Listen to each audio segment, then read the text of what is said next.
Hola, ¿cómo están? Buenas tardes. Qué grande me veo ahí.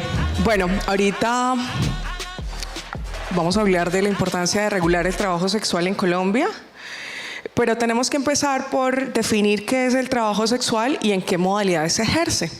Porque lo que pasa constantemente con el trabajo sexual es que no saben exactamente qué es y lo terminan relacionando, por ejemplo, con la trata de personas, con la explotación sexual, con la pornografía infantil y con otras problemáticas que tenemos en Colombia.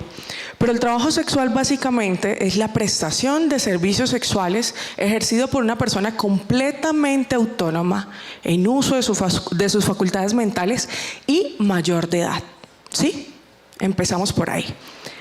Se ejerce en diversas modalidades. En Colombia se ejerce desde el modelaje webcam, desde la creación de contenido para adultos en plataformas como OnlyFans, por ejemplo, que es la más popular hoy en día. Se ejerce desde la pornografía, que fue el campo que yo elegí. Un día que quise dejar de ser periodista y dije, tengo que hacer pornografía hoy, y así me cambió la vida. Y se ejerce desde el trabajo sexual de calle y de establecimientos como guiserías, como discotecas, como spas. El trabajo sexual es trabajo gracias a una sentencia de la Corte Constitucional, la T629 del 2010, que indica que el trabajo sexual es trabajo y que tiene que formalizarse en el país. Pero, ¿quiénes son quienes están ejerciendo el trabajo sexual hoy en día en Colombia? Vamos a hablar de las cifras. Aunque las cifras que tenemos en realidad no son precisas, porque el trabajo sexual ha estado tan olvidado y tan relegado por las instituciones, por las entidades, que aún hoy en día no existe un censo que hable exactamente de cuántas personas están ejerciendo el trabajo sexual en el país. Pero son cifras bastante altas. Incluso a razón de la pandemia y de la migración venezolana, la cifra de la que se hablaba de modelaje webcam, por ejemplo, era de 120.000 mujeres ejerciendo. Casi siempre me refiero a mujeres, pero no son mujeres solamente, aunque mujeres son el grosor de todo, ¿no? Al menos el 80% de quienes ejercen, pero ejercen allí personas no binarias y hombres también. Y esta cifra de 120.000 personas pasó a ser más o menos de 300.000 personas ejerciendo el modelaje webcam hoy en día, aportando al país una suma de 1.500 millones de dólares anuales. Una cifra bastante alta. Y la cifra de personas que ejercen en la calle no la tenemos. Y no la tenemos básicamente porque cuando las instituciones han querido acercarse a hablar con las trabajadoras sexuales, las han violentado. Han incluso violentado su intimidad. A veces, durante muchos años, instituciones, secretarías de distritos, de alcaldías, instituciones, ministerios, se han acercado a zonas que mal llamadas son de tolerancia y le toman fotografías a las trabajadoras sexuales y las publican sin su autorización. Entonces, básicamente, hoy en día las trabajadoras sexuales de la calle no creen en las instituciones y no han permitido que haya un censo amplio. Yo sé que este tema es bastante prejuicioso. Ya lo sé con mi vida misma, ya lo sé con mi diario vivir. Y realmente siento que todas las posturas que se crean sobre el trabajo sexual están marcadas por el prejuicio. Están marcadas por las ideas moralistas, están marcadas incluso por ideas bastante machistas, que no conciben que nosotras estemos ejerciendo por nuestra voluntad este trabajo. Porque la idea de muchas personas, incluso aquí detrás en Camerino, me decían, oye, pero tú empezaste a hacer pornografía por tu voluntad o alguien te obligó. Yo entré por mi voluntad. Y muchas de las personas que ejercemos hoy en día alguna de las modalidades de trabajo sexual estamos allí por nuestra voluntad. Y gracias a ese trabajo sexual, que sí, que tiene una base machista, no puedo negarlo, no puedo combatir eso, gracias a eso hemos podido acceder a un montón de cosas que el mismo machismo nos arrebató. La posibilidad de acceder a educación, por ejemplo. Yo pude educarme desde que empecé a hacer pornografía. La posibilidad de tener privilegios como acceder a la salud mental, a profesionales de la salud mental. Yo pude acceder gracias a la pornografía. La posibilidad de tener una vivienda digna, que es tan difícil hoy en día en Colombia. O la simple y básica posibilidad de tener un empleo en un país como este en el que nacimos. Porque erradamente se dice que quienes ejercen el trabajo sexual son personas facilistas, que no han tenido acceso a la educación, que no sé qué. No, el trabajo sexual también está lleno de personas que estuvieron en universidades, que realizaron pregrados y posgrados y que no encontraron posibilidades laborales en el país. Y que encontraron allí la posibilidad de ser autónomas, de elegir sus tiempos y de poder maternar, miren esto tan bonito incluso, poder maternar a esos mismos hijos que el machismo dejó solos, que dejó sin padres. Gracias a eso, hoy en día, un montón, hablemos a grandes rasgos, que es la última cifra que estamos utilizando, por lo menos unas 500,000 personas están pudiendo mantener a sus familias gracias al trabajo sexual. Y no solamente a su familia directa, a su hijo, no solamente a los esposos, porque bueno, también es un fenómeno que ocurre. Terminan muchos esposos ahí mantenidos, eso sí no me gusta mucho. Pero están pudiendo mantener también a su círculo familiar más cercano, que está comprendido por lo menos por unas 4 o 5 personas, por padres, por hermanos pequeños, y son hoy en día cuidadoras también de hijos que tienen algunas limitaciones, problemas de movilidad o todo esto, porque les permite este trabajo poder estar allí, poder ejercer, poder ser madres presentes, poder estar en estos espacios. Pero no todo ha sido tan bonito, claramente. ¿Cuáles son los principales problemas que hay dentro de estos espacios? Que hay muchas violencias alrededor. Eso creo que todos venían con esa idea, ¿cierto? Que en el trabajo sexual hay mucha violencia, ¿verdad? Pero ¿saben una cosa? La mayoría de las violencias que recibimos quienes estamos dentro del gremio de trabajo sexual vienen desde el prejuicio. Vienen desde los bancos a los que llegamos intentando pedir un préstamo para vivienda y nos lo niegan. Viene desde compañeras que van a la fiscalía o a medicina legal a denunciar algún caso de abuso o de violación y les niegan la oportunidad de denunciar porque son trabajadoras sexuales. Vienen desde nuestras familias que sienten que ensuciamos el nombre y el apellido de nuestra familia y empiezan a ejercer violencia económica. La violencia económica es algo que pasa muy constantemente en nuestro gremio. Y es que nuestras parejas, nuestras familias e incluso nuestros amigos sienten que tenemos que pagar de alguna manera por ese cariño que nos dan. Porque ellos nos están haciendo el favor de querernos pese al trabajo que tenemos.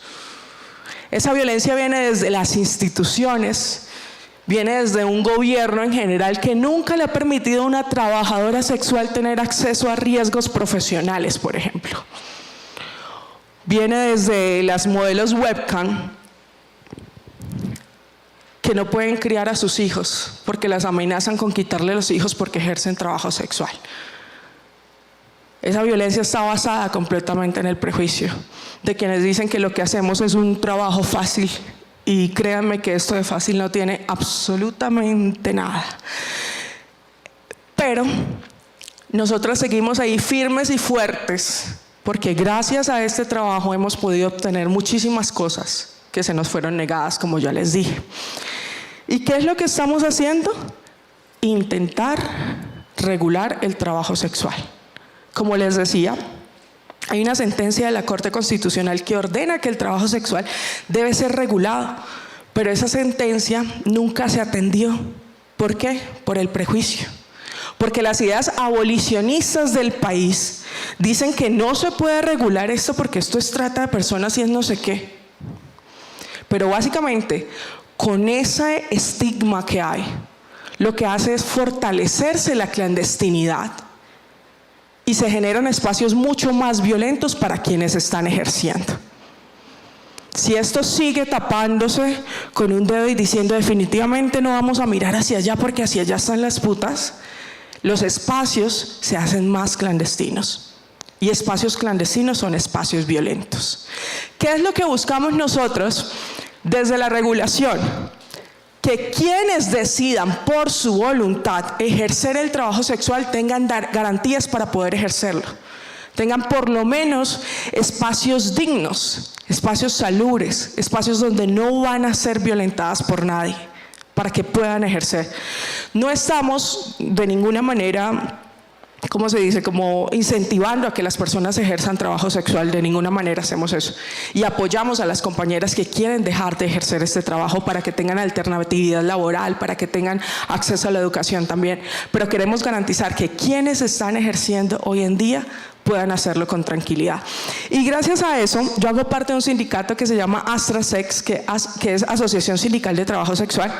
Hace 2 días radicamos el primer proyecto de ley creado por trabajadoras sexuales de verdad, porque en otras ocasiones se habían radicado un sinnúmero de proyectos de ley, básicamente todos eran una copia del anterior, copien y peguen, de políticos que se sentaban a hablar con empresarios, que básicamente buscaban era favorecer sus intereses económicos y nunca pensaban en los derechos humanos de estas trabajadoras sexuales.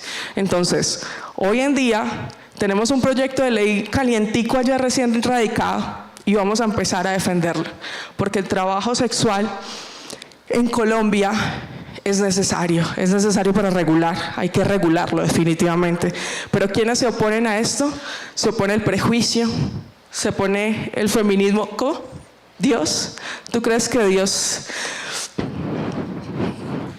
¿Hablamos de Dios? Sí, yo creo que Dios no ha tenido tiempo ni siquiera de ir a Palestina en este momento, no creo que nos mire las putas. Pero bueno, básicamente estamos ante el prejuicio. Yo sé que hay ideas basadas en la religión y hay ideas basadas en un montón de principios moralistas, a mi parecer bastante hipócritas incluso porque los servicios sexuales prestados en muchas ocasiones por mis compañeras van para personas altamente conservadoras que no están de acuerdo con lo que hacemos, ¿no? Entonces, o somos juzgados por una iglesia pedófila, por ejemplo, también. Pero, perdón, que me distraigo. Entonces, básicamente, lo que queremos no es promover el trabajo sexual, es que una trabajadora sexual que está en la calle, que está dentro de un estudio de modelaje webcam o que está dentro de una productora de pornografía, si ella decide hacerlo por su voluntad como persona mayor de edad, tenga garantías para que no sea violentada allí, para que nadie pase por encima de ella, para que nadie la viole en el espacio, para que nadie la obligue a hacer nada de lo que ella no quiera hacer. Eso es básicamente lo que nosotros queremos. Yo creo que en el fondo todos quisiéramos un país donde nadie tuviera que hacer trabajo en general, pero esas no son las condiciones de este país. Y esto fue lo que elegimos por voluntad, pero también por las circunstancias, como todos. Aquí todos elegimos trabajar por las circunstancias. Y lo que tenemos que hacer básicamente es brindarle garantías a esas personas que están ejerciendo desde allí, por encima de Dios, por encima de los principios de cualquier persona. Hay que favorecer los derechos humanos de esas personas que están siendo violentadas. Entonces, ¿quiénes se oponen además de nuestra compañera? El abolicionismo, el feminismo abolicionista y bastantes instituciones que nos han costado bastante trabajo. Pero allí vamos al pie del cañón intentando hacer pedagogía para que las personas entiendan que nuestro trabajo no es fácil y que estamos allí porque tenemos derecho a trabajar y que somos personas que aportamos al Producto Interno Bruto del país y a las economías populares del país y que como ciudadanas y como trabajadoras tenemos derecho a exigir nuestros derechos laborales, pero sobre todo el cumplimiento de nuestros derechos humanos. Gracias.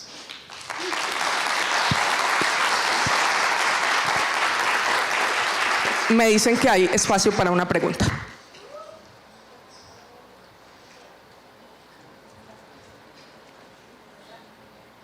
Gracias. Yo tengo una duda y es, desde tu perspectiva, ¿crees que la regulación va a hacer también que todas esas personas que ejercen en este momento el trabajo sexual en contra de su voluntad haría que eso termine? No solamente en el camino de tener a esa persona, como tener una persona que les obliga a ejercerlo, sino también las diferentes circunstancias de la vida que les lleva a tomar esa decisión, aunque no sea la decisión que quieran. Vale, yo creo que primero, para que alguien ejerza trabajo sexual sin que importe, o sea, simplemente por su voluntad, solo porque tiene el deseo de exhibirse o de prestar un deseo sexual, tendríamos que reconstruir el país, porque no hay garantías en este país, porque estamos consumidos por la desigualdad, por la pobreza, por la falta de oportunidades laborales. Yo misma hoy en día, yo trabajo yo soy periodista y trabajo como periodista y tengo que aguantarme cuentas de cobros a 90, 60 días, cuando como trabajadora sexual, teniendo una cuenta de OnlyFans, puedo tener el dinero mucho más cerca. Y no se trata de facilistas, se trata de que nos enseñaron a sufrir toda la vida y aguantar la precariedad, y no estamos de acuerdo con ello, ¿no? Y otra de las cosas es que, perdón, decías primero...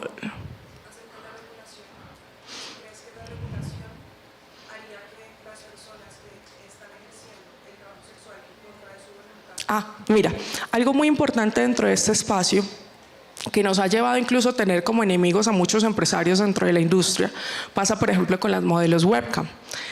Como no ha habido alguien que regule, como no ha habido una ley, como no ha habido ninguna formalización, cualquiera dijo: yo soy empresario y monto un estudio de modelaje webcam. Empezaron a montar bodegas y hoteles que empezaron a llenar de personas y a crear sus propias leyes como si se tratara de una nación aparte.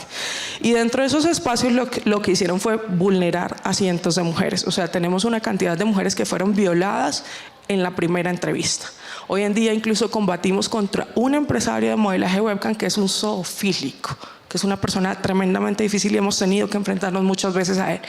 Lo que buscamos con esta regulación es que por lo menos existan unos parámetros para que quien decida que va a ser un empresario de modelaje webcam y que quiere montar un estudio webcam tenga unos requerimientos mínimos para poder funcionar.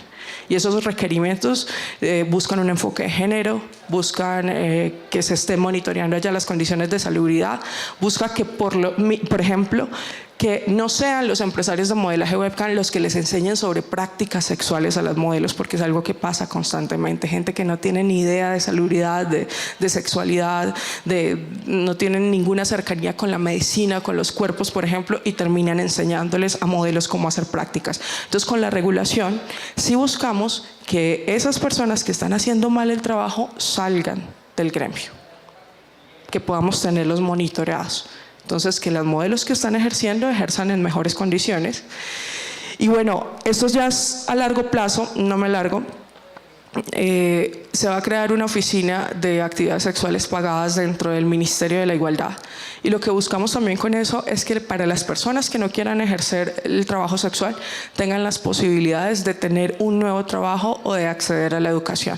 Pero a veces ni siquiera eso es tan fácil, porque una trabajadora sexual tiene un nuevo trabajo y lo juzgan porque fue trabajadora sexual. Entonces a veces no es tan fácil. La conclusión de todo esto es que el prejuicio básicamente está deteriorando la vida de muchísimas personas que están poniendo la fuerza laboral día con día, y que esto no es ningún trabajo fácil.